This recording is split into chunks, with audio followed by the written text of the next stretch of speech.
The fate of the world's whales are in jeopardy. Japan may have a simple majority at this year's IWC meeting. If they do, the IWC will be in the hands of the whalers for the first time since the 1970s. This is a wake-up call for all those who care about whales to put pressure on whaling nations. Visit www.ifaw.org today to take action to protect whales. The findings of the independent legal panel are clear. Japan's so-called scientific whaling is unlawful. The international community needs to hold Japan accountable for its disregard of international law, and countries within the IWC needs to be very careful and mindful that a vote for Japan in terms of support for scientific whaling is in fact a vote for an unlawful activity.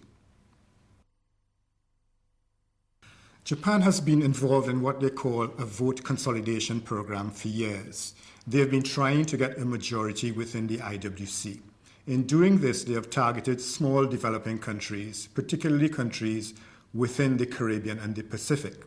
If these countries vote with the Japanese at the IWC, it will damage the integrity of the IWC and damage the long-term viability in terms of survival of whales.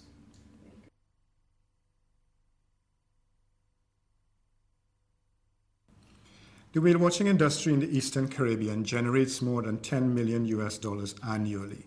It is the fastest growing tourism industry in the Caribbean. It is very obvious that in a Caribbean context, whales are more valuable alive than dead.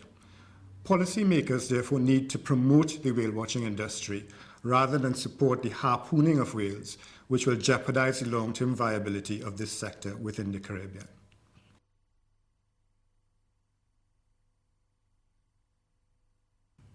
More than 10 million people go whale watching annually, generating more than $1 billion for coastal communities globally. It is clear that whales are more valuable alive than dead. The global community therefore needs to promote the whale watching industry rather than the harpooning of whales, which once threatened to wipe out whale populations internationally.